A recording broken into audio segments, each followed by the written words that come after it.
DBL News and welcome to my review of Manchester United versus Stoke City. The game ended 2-1 to Manchester United. It was in many ways like the Crystal Palace game. Man United kind of went in the game, didn't play to their true talent like they did against Hull City, but they did win the game, and that is the crucial point. So we'll go straight into the four cheeky little facts at the start. So we got the home sides earned their fourth straight win in the row now in the league. Coming up to playing Southampton, it would be their fifth, which would equal Newcastle's record this season of 5 straight wins in a row. Stoke have now had their third defeat in a row, and Biram Diouf nearly scored twice in stoppage time. And also Wayne Rooney missed out due to injury. So Manchester United continued their recent revival of form with a fourth successive win, which puts them firmly in the top 4 spot, with Arsenal still to play tomorrow to see if they can catch them up.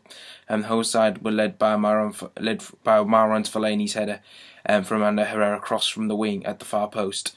Fellaini overpowered Peters and headed it in. Before that, though, Ander Herrera really should have opened the scoring, but he failed to. He leaned back. He should have got his head over the ball, struck it low hard into the corner, or like he did try and curl it, but he really should have scored either way. Whatever he tried to do, he should have scored either way. Probably would have been better if he just kept it down, but he tried to make sure that it was definitely going in. It was probably a bit of a mistake, but in the end it didn't matter too much. But obviously Stoke equalised through Steven Nzonzi's low shot, absolutely incredible. Hit the right, went right in the right hand corner, hit the side netting, unstoppable.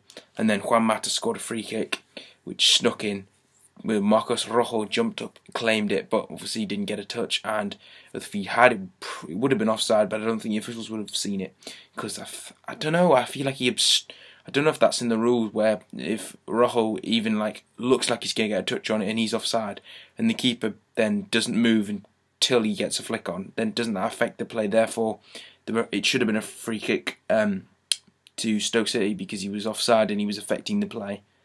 I don't know. But he was very tight, and I don't think he could give it either way. But obviously the 26-year-old Stoke forward, who had had a spell at Old Trafford, saw his shot clawed off the line by David De Gea, superb save, and then Ashley Young, the absolute... Oh God, this is incredible. The way he runs behind De Gea and just gets a foot, and it's literally on the line. The clearance is actually on the line. The ball is on the line. It was an incredible clearance.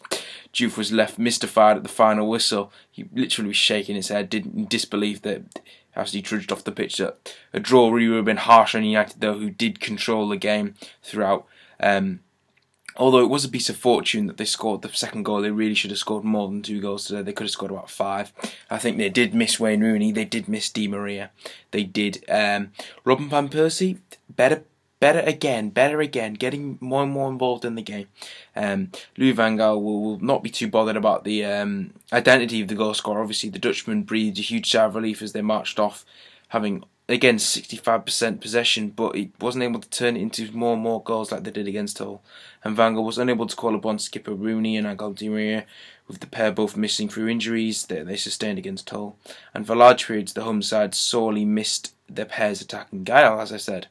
But Stoke rarely looked like ending the dismal run of 11 successive defeats. Apart from the late Diouf drama, I don't think Stoke really deserved to get the point. Old Trafford lost some of its famed fear factor last season. However, this season the fear factor, I believe, has returned now. Having this run streak is now going on and on and on. If they can keep this going past Christmas, I really think that they do have a shot at getting second place. Really, I think first place is out of question. Anything below that is definitely within our reach, Manchester United's reach. Sorry.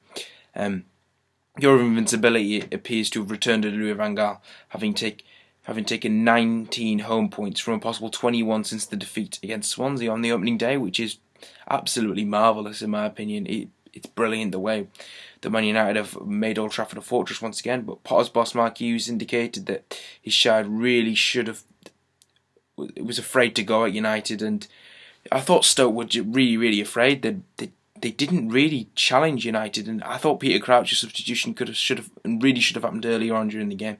He made a big difference when he came on, because he allowed them to lump the ball in the box. But United really did control the tempo and deserved it, with Spanish midfielder Ander Herrera allowed too much time to pick out Fellaini, who outwitted Peters at the far post. He was just furious with the space he was given.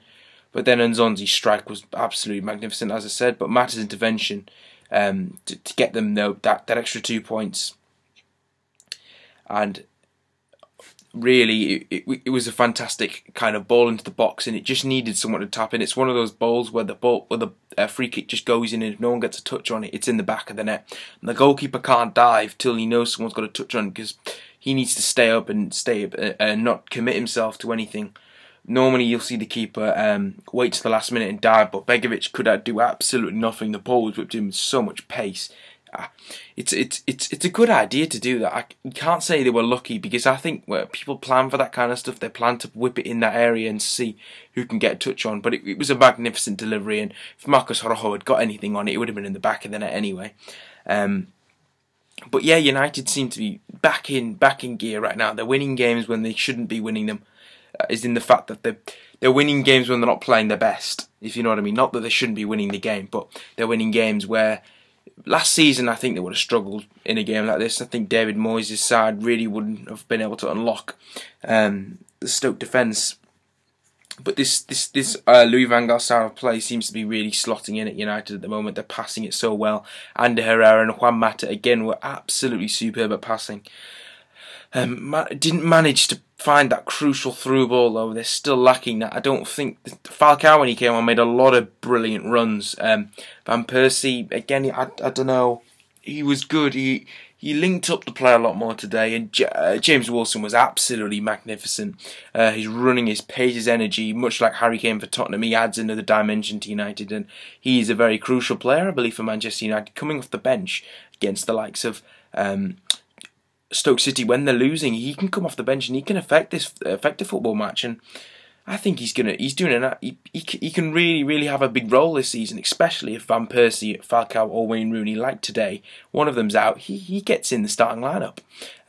He has absolutely tremendous. He has bags of quality. That run he did in the first half, took it with his right foot. You know what? I like strikers when they're selfish. He was selfish there. He didn't want to pass to Van Persie. He wanted that goal, and he took it past Shawcross with absolute ease and slotted a right shot with his weak foot, may I add, and just missed the right hand corner. It just clipped. If that had gone in, that would have been flipping incredible. Everyone would have been buzzing off James Wilson, saying, "Oh, what a player he is." Well, I'm saying what a player he is, and he hasn't even scored. And he showed a lot of potential during that game. And you know what? I don't expect him to just bang them in left, right, and centre. He's just gone 19 yesterday. He is he's definitely a prospect, and I think he could turn out to be a better prospect than Danny Welbeck. There we go. It's said. He could turn out to be a better player than Danny Welbeck ever was for Manchester United. But Stoke, yeah, in a bit of trouble at the moment. They were really, I suppose, I can't really say they were unlucky, but they could have scored. But David De Gea, credit to him. For me, he is one of the best goalkeepers in the world, if not the best. He is absolutely incredible. He's saved Manchester United so many times this season. Probably moving on to Stoke here, they are in trouble at the moment, obviously without the Whelan in midfield and Walters on the wing. They really did lack. Asaidi and Bojan weren't able to get in the game, not effective enough in my opinion. Bojan has moments of genius, but then he's quiet for large periods of the game, which it's really poor from Bojan during that game. He was quiet, and then Asaidi was obviously quiet except from the first few minutes. I really didn't see much of either of those two, but Peter Crouch coming on definitely made a change, and I think that he's unlucky not to be starting for Stoke. And Arnautovic again made a difference, ran at defenders. I think Stoke really need to play those two players more often. And Charlie Adam again, you know what, he gets all kinds of stick when he plays, but you know, he can pass the ball brilliantly, and I think Stoke really need that kind of set piece genius, because that's where they really have an advantage on anyone. Set pieces, they're a real danger to anybody. Anyway, this has been Up in the News here. Thank you very much for watching. Please comment down below. I'm sorry this is going to be the only review I can do from today's game due to college work, etc. But I'll try and get a couple of reviews in tomorrow. But thank you very much for watching. Please comment, like, subscribe, and follow us on Twitter at EPL News of the 5 and 10 rest. Thank you very much for watching. Have a nice day.